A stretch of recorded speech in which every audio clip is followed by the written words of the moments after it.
So, ang sinabi daw sa kanya, pwedeng magmaneho yung may student permit kapag may kasamang professional driver. Mali. Maling-mali. Good morning. Ako nga pala si Police Corporal Angelbert Recablanca Marasigan. So, kilala nyo naman siguro ako, ano? Nanonood kayo ng page natin, mga videos natin. So, good thing, may natututunan kayo ron. So, sino rito yung may mga lisensya na? Wala pa. Student. May student ka na. Ilan taon ka na? 18. Oh, 18. Kailan ka kumuha ng student ko? Student permit. September. Pwede mo na siya i-renew. Sino naman dito yung mga nagmamaneho na? Oh.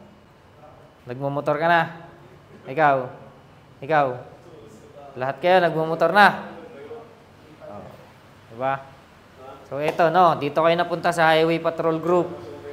So, what will you expect na ituturo namin sa inyo? Diba? More on highway. Diba? More on batas trapiko. So, ito naman, pahapyaw lang natin. So, ano ba sinasabi kapag student permit?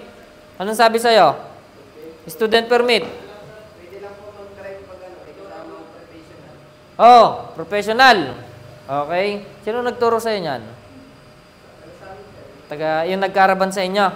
So, ang sinabi daw sa kanya, pwedeng magmaneho yung may student permit kapag may kasamang professional driver. Tama? Napalagay mo, tama? Tama. Ikaw? Tama. Ikaw? Tama. Ikaw? Tama. Ikaw? Oh, tama. So, ang sabi sa'yo ay pwede kang magmaneho kapag may student permit ka, kapag may kasama ka na professional driver's license ang hawak. Mali. Ha? Mali yan, mali. Maling-mali. So, yan yung sinabi nung tagaran sa inyo, ha? So, sabihin na natin na mali siya.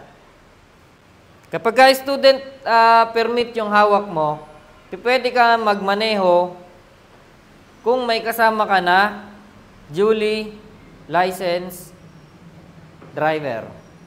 No? Duly licensed individual.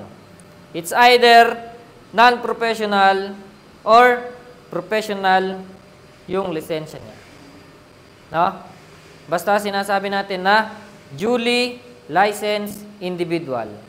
Regardless kung professional or non-professional yung hawak niya na lisensya, as long as hindi siya expired.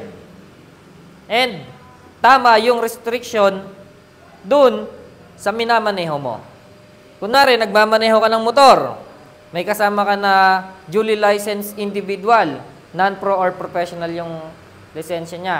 Kailangan yung hawak niya na lisensya ay pang motor din. Diba? Kung 4 wheels naman, kailangan yung hawak niya na lisensya nung kasama mo, pang 4 wheels din. Okay? O, naliwanagan kayo ron. Ha? Pwede magmaneho gamit ang student permit kapag may kasama ka na duly licensed individual.